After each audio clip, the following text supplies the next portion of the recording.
গল্পের প্রথম 3টি পর্ব অলরেডি আমাদের চ্যানেলে আপলোড করা হয়ে গিয়েছে। প্রথম 3টি পর্ব যদি না শুনে থাকেন তাহলে আপনাদের অনুরোধ করব প্রথমে গিয়ে সেটি শুনুন।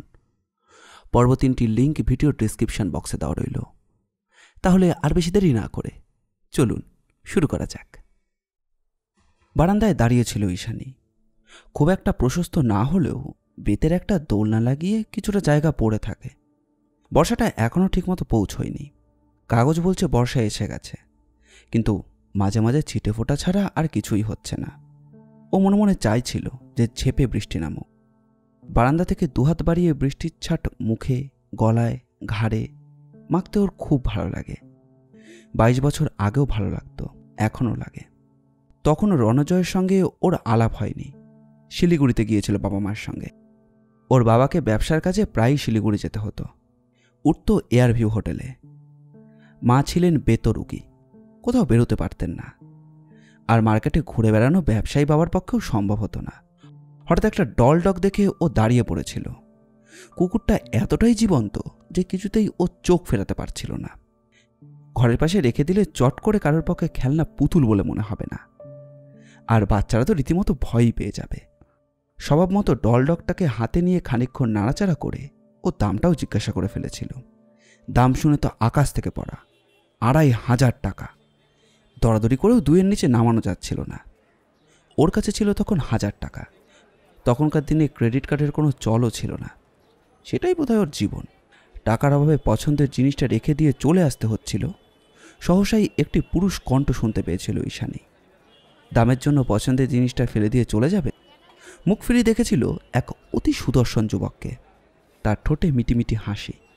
সামান্য ভুরুটা কুঁচকে ঈশানী উত্তর দিয়েছিল, কি আর করা যাবে, এক গাদা দাম হাঁকালে তো আর হয় না। সে যতই পছন্দের জিনিস হোক, সেটা নেওয়া যায় না। কিন্তু পছন্দটাকে তো রেসপেক্ট করতে হয়। করার কিছু নেই, কাল দেখা যাবে। সবাই তো আর আমার মতো পাগল নয়। একদিনে কি আর বিক্রি হয়ে যাবে? হ্যাঁ, হতেও তো পারে। That would be my bad luck. Madam, কিছু মনে না করলে একটা কথা জিজ্ঞাসা করতে পারি? করুন। আপনি তো এয়ার ভিউতে উঠেছেন। মেয়েদের পিছন পিছন ঘোরা, কে কোথায় কোন হোটেলে উঠছে, এই সব খবর রাখা কি আপনার স্বভাব নাকি? হ্যাঁ, না না, আপনি যা ভাবছেন ব্যাপারটা ঠিক তা নয়। আপনি উঠেছেন 130 নম্বর ঘরে, আমারটা 141। Just reverse of your room. আপনাকে 2-3 বার হোটেলে ঢুকতে বেরোতে দেখেছি। আমার অপরাধ এইটুকুই। তা এর জন্য আমি কি করতে পারি? না, কিছু করতে হবে না। ধরুন যদি আপনার ব্যালেন্সটা আমি আপাতত দিয়ে দিই। আপনি ভেবে দেখেছেন আপনি ঠিক কি বলছেন? এতে ভাবাভাবির তো কিছু নেই। আমার রুম নম্বর তো আপনাকে বলেই দিলাম। হোটেলে ফিরে টাকাটা আমায় ফেরত দিয়ে দেবেন, তাহলেই হবে। এটা খুব সিম্পল ব্যাপার। জটিল করলেই জটিলতা বেড়ে যাবে। লোভ খুব খারাপ জিনিস, জানি। এভাবে আপনার কাছ থেকে টাকা ধরে নেওয়াটা উচিত হচ্ছে না, কিন্তু দ্যাট নটি অ্যান্ড বিউটিফুল ডগ আমার হারিয়ে দিল। চলুন কিনেই ফেলি। শুরুটা ঠিক এভাবেই হয়েছিল। তারপর তথাগতার মতো সুদর্শন এক যুবকের সঙ্গে ঘনিষ্ঠতা বাড়তে খুব বেশি সময় লাগেনি। কলকাতা ফেরার পরেও ঘনিষ্ঠতা আরও বেড়ে যায়। তথাগত সুন্দর উপস্থিতি, সুন্দর কথাবার্তা আর মধুর ব্যবহারে ঈশানী তথাগতকে ভালোবেসে ফেলেছিল। এমন একটা দিন এসেছিল যে একদিন দুজনের দেখা না হলে দুজনেই ছটফট করত। ভালোবাসা তো ছিলই, তথাগতর জন্য ঈশানীর মনে মায়া মমতার একটা জায়গা তৈরি হয়ে গিয়েছিল। তথাগত বলেছিল এই সংসারে তার নিজের বলতে কেউ নেই। ছোটবেলায় মা বাবাকে হারিয়ে মামার সংসারে থেকে সে লেখাপড়া শিখেছে। তারপর একদিন সে ডেরাও ছাড়তে হয়। তারপর ধার দেনা করে একটা ব্যবসা শুরু করেছে। একটা ওয়ান ওয়ে রুম ফ্ল্যাট ভাড়া নিয়ে সেখানেই থাকে।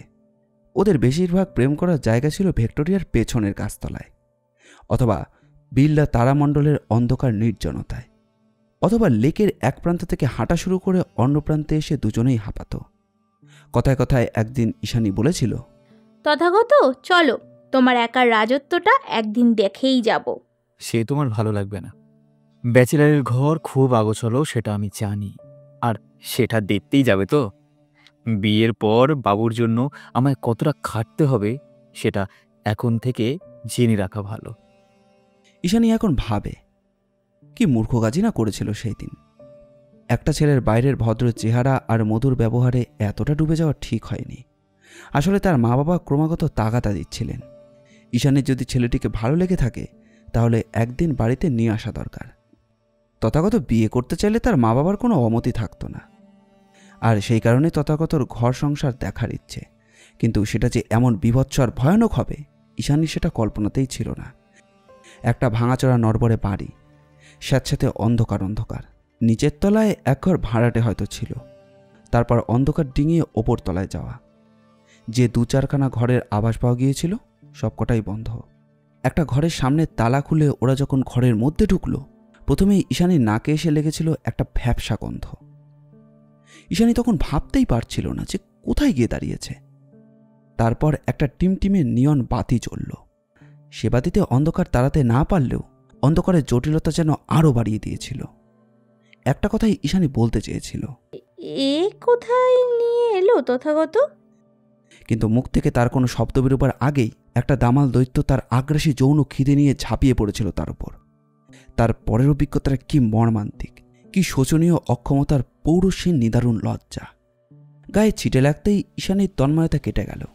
এতক্ষণে গুমড়ে জমাট থাকা মেঘ বৃষ্টি হয়ে ঝরতে শুরু করেছে। দোলনা থেকে উঠে গিয়ে বারান্দায় ঝুঁকে দুটো হাত বাড়িয়ে দিল। বৃষ্টির ঠান্ডা জল চোখে মুখে ঝাপটা নিল। তাতেও কাটতে চাইল না এক অপমানের দুর্বিষহ অভিজ্ঞতার কথা। আর সেই দিন থেকে সে প্রতিজ্ঞা করেছিল, নালীদেহের লালায়িত সেই অক্ষম পুরুষটার উপযুক্ত শাস্তি পাওয়া দরকার, আর সেই শাস্তিটা দিতে হবে নিজের হাতে। নিজেই বেঁচে উঠেছিল কলিং বেল। কবজি ঘড়ি উল্টিয়ে দেখল যে 6:45। রীতের সময় হয়ে গেছে বাড়ি ফেরার। বারান্দা থেকেই কাজের মাসিকে ডাকলো, বিনা মাসি, দরজাটা খুলে দাও, খোকা এসেছে। নীল একদিন গিয়ে হাজির হলো মুকুন্দপুর থানায়। এএসআই সিরাজ ছিল না, তবে পাওয়া গেল আসল লোককে, ওসি তারক মিত্র। নীলকে দেখে তারক মিত্র বললেন, আসুন আসুন মিস্টার ব্যানার্জি। তারপর দত্তগুপ্তবাবুর কেসটা কতদূর এগোলেন? এটা কি বলছেন মিত্রমশাই? কেসটা আপনার এখানকার। মৃত্যুর পরই আপনার এসআই মিস্টার সিরাজ সরেজমিন তদন্ত করেছেন। উনি তো আমাকে প্রথমে আমলই দিচ্ছিলেন না, তারপর আপনার নির্দেশ পেয়ে। ওসব কথা ভুলে যান মিস্টার ব্যানার্জি। আপনি তদন্ত করছেন শুনে আমি অন্তত আশ্বস্ত যে খুনি যেই হোক একদিন না একদিন ধরা পড়বে। আসলে কি জানেন, আমরা এত বেশি রকম পলিটিক্যাল খুন জখম আর নানাবিধ ঝামেলা নিয়ে ব্যস্ত, কোনো ব্যক্তি খুনের ওপর যে এভাবে জোর দিতে পারি একদম না। যদিও এসব আমার এই চেয়ারে বসে বলা উচিত নয়, বলতে চাইও না, সেই কারণেই আপনাকে বলা। এইভাবে না বললেও চলবে মিস্টার মিত্র। কেসটা নিয়ে আমি একটু ঘাঁটাঘাঁটি করছি। To speaking you frankly, complicated একটা কেস। একটা ছোট্ট সামারি আমি তৈরি করেছি। আই মাইট বি রং, তবু। হ্যাঁ বলুন না, শুনছি। আপনার ভাবনাটা শুনতে পেলে হয়তো আমাদেরও কোনো নতুন আইডিয়া আসতে পারে। আমার একটা কথা বারবারই মনে হচ্ছে, জাল নোটের ব্যাপারটা কেমন যেন একটা সাজানো। দত্তগুপ্তবাবুর জবানবন্দি থেকে জানা যায় উনি বাড়ি বদলের বিনিময়ে 10 লক্ষ টাকা ধার দেন। এই পয়েন্টটা আমরা এখনও কেউই ক্লিয়ার করতে পারিনি। টাকাটা কি আদপেই নেওয়া হয়েছিল, বা ব্রহ্মানন্দ ফেরত দিয়েছিলেন? ব্রহ্মানন্দর পক্ষে এত টাকা ফেরত দেওয়া সম্ভব না। তবে কি উনি জাল নোট দিয়েছিলেন এবং তথাগতবাবুকে ফাঁসাবার জন্যেই উনি পুলিশে খবর দিয়েছিলেন? আপনার যুক্তিটা আমরা ফেলে দিচ্ছি না। তার অর্থ যদি আপনার ওই অ্যাসামশন সত্য হয়, তাহলে তো আমাদের ভাবতে হচ্ছে ব্রহ্মানন্দ বাবুর সঙ্গে জাল নোট চক্রের কোথাও না কোথাও একটা যোগাযোগ তো আছে। আচ্ছা মিস্টার ব্যানার্জি, লোকটা কেমন? আপনি তো একবার মিট করেছিলেন। খুব একটা সুবিধার লোক বলে তো মনে হয়নি। প্রথম কথা, উনি যে বাড়িতে থাকেন, দত্তগুপ্তবাবুর মতন একজন ঝানু ব্যবসাদার 10 লক্ষ টাকা দিয়ে বাড়ি বন্ধক নেবেন না, যদি না ওর কোনো মতলব থেকে থাকতো। মতলব মানে বাড়িটা কি ঝেড়ে দেওয়া? ক্ষতি কি? আজকাল তো প্রমোটাররা উদ্গ্রীব হয়ে বসে আছে এই ধরনের পুরনো বাড়ি কেনার জন্যে। তথাগতবাবু জানতেন যে ব্রহ্মানন্দের পক্ষে বাড়ি চালানো সম্ভব নয়, আর সেই কারণেই উনি একটা ভয়ের বাতাবরণ তৈরি করেন। সেটা কিরকম? সম্ভবত আপনি জানেন না, খুব কম করে হলেও 23-24 বছর যাবৎ ব্রহ্মানন্দ স্ত্রীকে খুঁজে পাওয়া যাচ্ছে না। সে কি, কোনো খোঁজ খবর করা হয়নি? আমি একবার ব্রহ্মানন্দবাবুর বাদুরবাগান লেনের বাড়িটায় গিয়েছিলাম। বাড়িটা পুরোটাই সান্নাটা। ওর একটা মেয়ে বিতানো বাড়িতে থাকে না। বাবার সঙ্গে মেয়ে থাকে না? না, সে চলে আসে তার মামা তথাগত দত্তগুপ্তের কাছে। স্ত্রীর কথা জিজ্ঞেস করেননি? করেছিলাম। সম্পত্তি বা অন্য কোনো গূঢ় কারণে ব্রহ্মানন্দবাবুর স্ত্রী শিখাদেবীর দাদার সঙ্গে কোনো একটা বোঝাপড়া করতে যায়, কিন্তু তারপর থেকেই সে নিখোঁজ। অথচ তথাগতবাবু জানেন না যে তার বোন কোথায়। পুলিশকে উনি জানিয়েছিলেন যে শিখা তার কাছে এসেছিল তার পিসির সম্পত্তির ভাগ চাইতে। তথাগত কি উত্তর দিয়েছিলেন সেটা আমার জানা সম্ভব নয়, তবে পুলিশকে তথাগত জানিয়েছিলেন যে বোনকে তার ভাগ চুকিয়ে দেওয়া হয়েছিল। টাকা কড়ি নিয়ে তিনি মুকুন্দপুর ছেড়ে চলে যান। তারপর আর কোনো ট্রেস পাওয়া যায় না। কোনো ইনভেস্টিগেশন হয়নি? কম করেও বললাম না, 23-24 বছর আগের কথা। মুকুন্দপুর তখন এত ডেভেলপড ছিল না। তাছাড়া এখানে বা বাদুরবাগান এলাকার সংশ্লিষ্ট থানায় কোনো মিসিং ডায়েরিও ছিল না। স্বাভাবিকভাবেই শিখাদেবীর নিখোঁজ রহস্যই থেকে গেছে। এসব আমাদের দেশ বলেই সম্ভব। একজন জলজান্ত মানুষ একেবারে হাওয়ায় উবে গেল। তবে শিখা উধাওয়ের মধ্যে রীতিমতো রহস্যময় ক্রাইম লুকিয়ে আছে, এবং সেটা সকলেই জানে। সকলেই বলতে? ব্রহ্মানন্দবাবু জানেন, তথাগতবাবু জানেন, মানে জানতেন। দীপিতা দেবী জানেন, যে মহিলার কাছে বিতান ছোটবেলা থেকে মানুষ হয়েছেন তিনিও জানেন। মহিলা এখন কোথায়? জানি না। এমনকি আমার মনে হয় বিতানও জানে তার মায়ের নিখোঁজ রহস্য, কিন্তু একটা অঙ্ক কিছুতেই মেলাতে পারছি না। আপনি কোন অঙ্কের কথা বলছেন মিস্টার ব্যানার্জি? শিখাদেবী যদি 24 বছর আগে নিখোঁজ হন এবং বিয়ের 6 মাসের মধ্যে, দীপিতা দেবীকে একদিন জিজ্ঞাসা করেছিলেন বিতানের বর্তমান বয়স কত। উনি বলেছিলেন 24। কি করে সম্ভব? 24 বছর আগে এক মহিলা নিরুদ্দেশ হলেন, সেই বছরই তার বিয়ে হয়। তাহলে তার মেয়ের বয়স কিভাবে 24 হয়? মিনিমাম 10 মাস নাকি, মানে প্রিম্যাচিওর বেবি। আরও একটা জটিল অঙ্ক আছে। ব্রহ্মানন্দবাবুর মুখের সঙ্গে তথাগত ছেলের মুখের এত মিল কেন? আপনি তো মশাই কেঁচো খুঁজতে গিয়ে একবার সাপের সন্ধানে নেমেছেন। কি চাইছেন বলুন তো? তথাগত বাবুর মৃত্যু রহস্যভেদ নাকি অন্য কিছু? চাই তো অনেক কিছুই, কিন্তু এমনভাবে সব জট পাকিয়ে আছে, জট খোলাটাই মুশকিল। ওকে মিস্টার মিত্র, আপনার দিক থেকে যা তদন্ত তা আপনি চালান। বিশেষ করে জাল নোট চক্র একটা ভয়ানক ব্যাপার। 10 লক্ষ টাকা এলো কার মারফত এবং সেটা কোথা থেকে এলো? আমি বরং তন্ন করে পারিবারিক রহস্য হাতড়াবার চেষ্টা করি। আমার মনে হয় এক সময় আমরা দুজনে ঠিক একই জায়গায় এসে পৌঁছব। ওয়েল, তাই হোক। কলেজ স্ট্রিট থেকে বাদুরবাগান পায়ে হাঁটা পথ। তথাগত খুন হওয়ার পরই দীপিতাই একদিন ব্রহ্মানন্দকে চিরহরিত পাবলিকেশনের কাউন্টারে বসতে বলে। দিন 15 হলো ব্রহ্মানন্দ ওখানেই বসেছে। দীপিতা যখন ওকে দোকানটা দেখবার পোষণ করেন, আর দ্বিরুক্তি না করে এক কথায় রাজি হয়ে গিয়েছিল। সেই মুহূর্তে তার মনে হয়েছিল যে অনেক দিনের সুপ্ত বাসনা এবার চরিতার্থ করা যাবে। বিশেষ করে তার মেয়ে যখন প্রকারান্তে কারবারের 100 ভাগ পরিচালনা করবার দায়িত্ব পেয়েছে। কিন্তু 15 দিনের মধ্যে 7 দিনেই বোঝা গেছে যে নিজের মেয়েও বাপকে কোনো পাত্তা দেয় না। খাতির করা তো দূর, কাউন্টারের হিসেবে যতক্ষণ না কড়ায় গন্ডায় মিলছে ততক্ষণ কারোরই দোকান ছেড়ে যাবার কথা নয়। এখন সবই নতুন লোক। পুরনো ম্যানেজার প্রশান্ত বিষ্ণু। তার সামনেই প্রশান্ত বিষ্ণুকে ডেকে বিতান যে কথাগুলো বলেছিল, ব্রহ্মানন্দের এখনও তা মনে আছে। কাউন্টারে বসার দিন থেকে ব্রহ্মানন্দ একটা ব্যাপার লক্ষ্য করে যাচ্ছে। বিতানের কাছে ডিউটিতে সময়ের হেরফের করা চলবে না। দোকান খোলে ঠিক বেলা 11টায়, আর তার আগেই সবাইকে এসে যেতে হচ্ছে, যেটা তথাগতার আমলে ছিল না। এসি কাজঘরে বসেছিল বিতান। প্রশান্ত বিষ্ণু ঢুকতেই সরাসরি ওর মুখের দিকে তাকিয়ে জিজ্ঞাসা করেছিল, আপনার হাতে নিশ্চয়ই ঘড়ি আছে মিস্টার বিষ্ণু? হ্যাঁ দিদিমণি। দিদিমণি নয়, বলুন মিস সাধু। সরি মিস, এখন 12টা বেজে 10। আপনার অ্যাটেন্ডেন্সের সময়?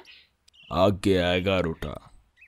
1 সপ্তাহ আগে একটা নোটিশ দেওয়া হয়েছিল, ঠিক 11টায় সবাই এসে খাতা সই করবেন। 15 মিনিট আগে আসবে তপন, ওইসব ঘর চেয়ার টেবিল সার্ভ করে রাখবে, নিশ্চয়ই জানেন। হ্যাঁ জানি। পরপর 3 দিন আপনি সই করে সময় লিখেছেন, 12টা 5, 12টা 30 এবং আজ 12টা বেজে 10। Can you deny it? না। তাহলে? আসলে চিরহিতরের জন্মলগ্ন থেকে আমি আছি। বড়বাবুর আমলেও সুষ্ঠুভাবে কাজ হতো। আমার ব্যাপারটা উনি সব জানতেন। আমি কোনো পাস্ট শুনতে চাইনি। আপনি ঠিক 3 দিন পরে এসে আপনার কারেন্ট মাস সমেত 3 মাসের মাইনে নিয়ে যাবেন, আর নিজের ইচ্ছায় চাকরি ছেড়ে দিচ্ছেন এই মর্মে একটা চিঠি দেবেন। চিঠিটা পাস হয়ে যাবে। আর একটা কথা, যেটা আগে ছিল না, নিয়মিত এখন থেকে চালু হবে। যিনি যত বছর চাকরি করবেন, চাকরি ছাড়ার সময় তত মাসের টাকাই পেয়ে যাবেন। ঠিক 1 মাস পর এসে আপনার টাকাটা নিয়ে যাবেন। চেক রেডি থাকবে। আমি কিন্তু এবার অন্য কাজ করব। আপনার কিছু বলার আছে?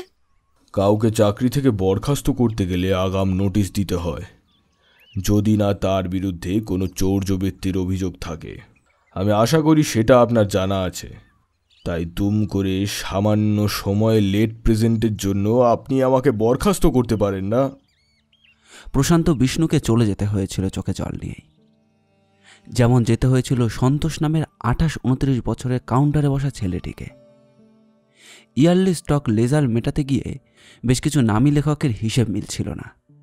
যে কোনো কারণেই হোক কোথাও একটা গণ্ডগোল কিছু একটা হয়েছিল, কিন্তু বিতান তো চায় না যে পুরনো কোনো লোক রাখতে। সন্তোষের চাকরিটাও বাংলার বর্ষের শেষের আগেই চলে যায়। সদ্য বিয়ে করা ছেলেটা কাঁদো কাঁদো মুখ করে চলে গিয়েছিল। তবে ইয়াং ছেলে তো, যাবার সময় ম্যাডাম বিতানকে বলে গিয়েছিল, একটা ইউনিয়ন থাকলে আপনাকে নাকে কানে খত খাইয়ে আমাদের আবার ফিরিয়ে আনতে বাধ্য করত। এবার বড় বাঁচাবে সিগারেট, এর শোধ একদিন তুলে নেব। এইসব ভাবতে ভাবতে ব্রহ্মানন্দ প্রায় বিবেকানন্দের রোডের কাছে চলে এসেছিল। সিগারেটে একটা টান দিয়ে একটা পানের দোকানের ঠেকনায় চলে গেল। কি দেব সাহেবকে? মুখ ভেঙচে ব্রহ্মানন্দ বলল, ন্যাকামি করিস না ছোটে, হ্যাঁ ন্যাকামি করিস না। আমি হয়ে গেলুম সাহেব, হ্যাঁ তাও যদি বিলিতি কিনতে পারতাম। হ্যাঁ, দে দে একটা বাইট দে, দাম বেশি নিবি না একদম। চতুর হাসি হেসে খবরের কাগজটা মুড়ে একটা রামের পাইট ধরিয়ে বলল, 60। সে কি রে শালা, হ্যাঁ এ তো 45 টাকা দাম। এই রাত কটা বাজে? কটা? 10-এর ঘরে। নেহাত আপনি আমার রোজের খদ্দের, নইলে। পকেট থেকে 50 বার করে ধরিয়ে দিয়ে বলল, ধম্মে সইবে না রে ছোটে, ধম্মে সইবে না। চেনা বামুনের পইতে ছিঁড়িস না, ব্রহ্মী সাপ লেগে যাবে, বুঝলি? ব্রহ্মী সাপ। পাইটটা পাশের পকেটে ঢুকিয়ে দিয়ে রুটি আর তরকার দোকানে লাইন দিল। এই সময় ওয়ে সাইডের দোকানগুলোতে বেশ ভিড় হয়। ওরে ওরে রামপিয়ারি, হ্যাঁ এ বাবা, এবার 3টে রুটি আর একটা ডিম তরকা দে দেখি, তাড়াতাড়ি তাড়াতাড়ি দে। ও বাবা, খুব খুব খিদে লেগেছে, খুব খিদে। মিনিট 10-এর মধ্যেই বাড়ি ফিরে এলো। অন্ধকার, ওপর নিচ সান্নাটা। এ বাড়িতে এখন আর কেউই নেই, অথচ একদিন সবাই ছিল। এ বাড়িতে একদিন কত আলো জ্বলত, এখন সে না জ্বললে আর বাতিও চলে না। শালা বান দত্তগুপ্ত, হ্যাঁ, আমার জীবনের রাহু শালা। ব্রহ্মানন্দ চুমুক দিল মদের গ্লাসে, তারপর মনে মনে বলল, হ্যাঁ, সবটাই আমার বরাত, আমার আমার আমার ভাগ্য চক্রের নিরেট শূন্যতা। হঠাৎ করেই একদিন তথাগতর সঙ্গে আলাপ হয়ে গিয়েছিল তার। সেও এক ইতিহাস। বিকেলে একা একা গিয়ে বসেছিল কলেজ স্ট্রিট পার্কের একটা খালি বেঞ্চে। একটা সিগারেট ধরিয়ে আপন মনে ভাবছিল দীপিতার সঙ্গে কিভাবে শালিক জোর পাতানো যায়। হঠাৎ ফাঁকা জায়গা দেখে তারই সমবয়সী এক যুবক এসেছিল তার পাশে। ব্রহ্মানন্দ একবার আর চোখে যুবকটিকে দেখে নিয়েছিল। অতি সুন্দর, ভব্যসভ্য চেহারা। ব্রহ্মানন্দ সেই যুবকটিকে বেশ ভালো লেগে গিয়েছিল। খানিকক্ষণ উসখুস করার পর ব্রহ্মানন্দই জিজ্ঞাসা করেছিল, নাথিং, তবে আপনার সঙ্গে আমার একটু তফাৎ আছে। হ্যাঁ, আমার এক আত্মীয়ার অনেক টাকা, তিনি ব্যবসা করতে চান, কিন্তু রাস্তা খুঁজে পাচ্ছেন না। এতে এত ভাবার কি হলো? পার্কে বসে এসব আলোচনা করা যায় না? আপনার আত্মীয়কে বলুন, একসঙ্গে বসে বিস্তারিতভাবে পরিকল্পনা করা যেতে পারে। ঠিক 1 সপ্তাহ বাদে এক রবিবারে বাদুর বাগানের বাড়িতে আলোচনা করছিল 4 জনকে নিয়ে। তথাগত, ব্রহ্মানন্দ, দীপিতা আর শিখা। গ্লাসে চুমুক দিতে দিতে ব্রহ্মানন্দ ভাবে, শালা কি কুক্ষণে যে সেদিন 4 জনের সঙ্গে বসা হয়েছিল। সেদিন যদি সে জানত যে ভবিতব্য 4 জনকে চারদিকে ছিটকে নিয়ে যাবে। আসলে শালার ভবিষ্যৎটা তো আর দেখা যায় না, তাহলে মানুষের জীবনধারাটাই পাল্টে যেত। ব্রহ্মানন্দ জানত দীপিতা একদিন তারই হবে। দীপিতা ছিল তার বাল্যপ্রেম। একসঙ্গে বসে অনেক স্বপ্ন দেখত, কিন্তু তার তুতোতাতার দৌলতে দীপিতার পর হয়েও তার কাছে ফিরে এসেছিল। ভেবেছিল একটা ব্যবসা শুরু করতে পারলে দীপিতাকে বিয়ে করে ফেলবে। কিন্তু 4 জনের আসরে শিখাকে দেখে তাদের হৃদকম্প। তথাগত সুন্দর, দীপিতাও সুন্দরী, কিন্তু শিখার দিকে তাকালে চোখ সরানো যায় না। ব্রহ্মানন্দর চোখে ঘোর দেখে দীপিতা সেদিন জিজ্ঞাসা করেছিল শিখার উপস্থিতির কারণ। তথাগত বলেছিল যে শিখা তার বোন, টাকা করি পিসির অবর্তমানে ব্যবসাটা হবে তাদের দুজনের। এতএব শিখার উপস্থিতি তো বাঞ্ছনীয়। শেষ পর্যন্ত ঠিক হয়েছিল যে নতুন নামে নতুন পাবলিকেশন খোলা হবে, চিরহরিত পাবলিকেশন। বাসন্তী পুস্তকালয় থাকবে মেমাত্র ভূমিকায়। ব্রহ্মানন্দ রুটি তরকা তখন প্রায় শেষের দিকে। খানিকটা মদ হাতে ঢেলে নিজের কপাল চাপড়া দিল, অস্ফুটে বলল, এ শালার ফাটা কপাল নিয়ে যেদিকে হাত দেবে সেদিকেই শালা ফেটে যাবে, ফেটে যাবে। শিখার রূপ দেখে সে তখন প্রায় পাগল হয়ে গিয়েছিল। শিখাও তার প্রেমে পড়েছিল। ব্যবসায় কি হচ্ছে না হচ্ছে সেদিকে কারোর মন ছিল না। ব্রহ্মানন্দ ভেবে নিয়েছিল দীপিতা তো তার হবেই, কোথায় যাবে, তার কাছে তো টিকি বাঁধা। তার আগে শিখাকে তো লুটে পুটে খাই। আর শিখা ভেবেছিল তার দাদা আছে মাথার ওপরে, ব্যবসার ব্যাপারে তার কোনো চিন্তা নেই। আর ব্রহ্মানন্দকে বিয়ে করতে চাইলে তার দাদা কখনোই না করবে না।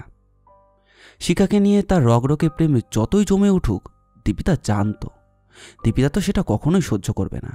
কোনো মেয়েই সহ্য করবে না তার মানুষকে অন্য মেয়ের হাতে তুলে দিতে। জলের মতো যখন যে পাত্রে রাখবে ঠিক সেই পাত্রেরই তার জায়গা করে নেবে। ব্রহ্মানন্দ একবারের জন্য ভাবেনি যে দীপিতা তার হাতে পুতুল নয়, বরং সেই দীপিতার হাতে ক্রীড়নক মাত্র।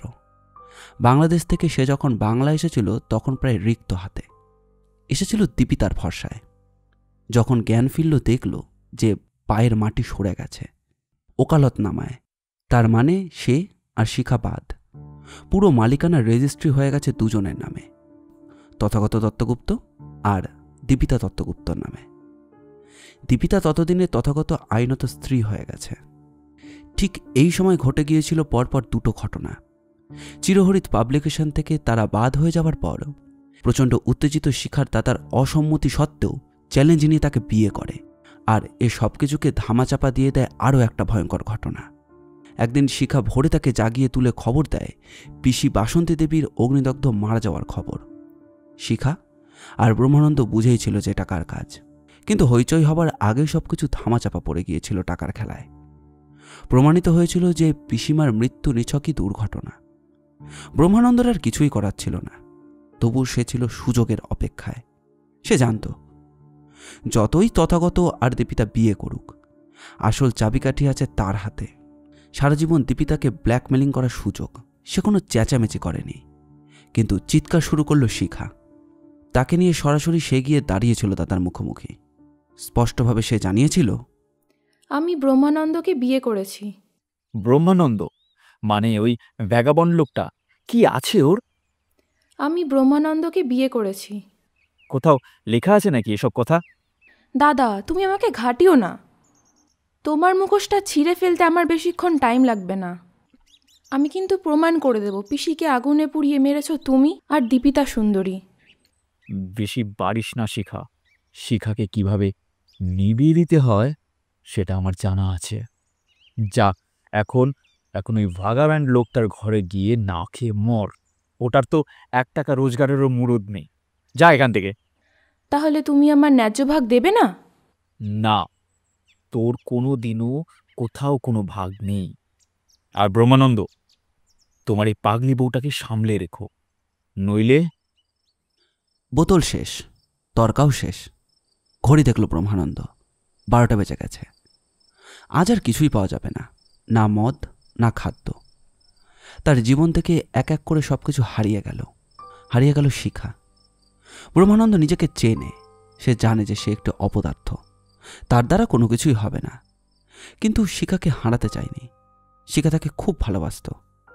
অনেক করে শিখাকে বারণ করেছিল যে শয়তান তথাগতর পেছনে না লেগে থাকতে, শোনেনি। তথাগত শুয়োরটার নামে পুলিশে অভিযোগ জানিয়েছিল। তারপর একটা কাজের ধান্দায় 1 সপ্তাহের জন্য বাইরে গিয়েছিল। ফিরে আসে শিখাকে খুঁজে পায়নি। শুধু আবিষ্কার করেছিল বাড়ির একটা পুরো দেওয়ালে নতুন করে সিমেন্ট বালি ধরানো হয়েছে। ব্রহ্মানন্দর আজও ইচ্ছে করে যে শাবল এনে দেওয়ালটাকে ভেঙে দেখতে। কেন ওটাকে নতুন প্লাস্টার লাগানো হয়েছিল? ইচ্ছেটা আজও অসম্পূর্ণ থেকে গেছে, কারণ ব্রহ্মানন্দের কোনো ইচ্ছেই কোনোদিন পূর্ণতা পায়নি। সে তো সত্যিই একটা অপদার্থ। বিতানও তাই বলে, দীপিতাও তাই বলে। আমাদের আজকের পর্বটি ভালো লাগলে অবশ্যই লাইক করবেন, আর কীরকম লাগলো সেটি কমেন্ট করে জানাবেন। আমরা আপনাদের মধ্যে থেকে একটি কমেন্ট পিন করে দেব। গল্পের পরবর্তী অংশ 2 দিনের মধ্যে আমাদের চ্যানেলেই আপলোড করা হবে। দ্রুত আপডেট পেতে চ্যানেলটিকে সাবস্ক্রাইব করবেন।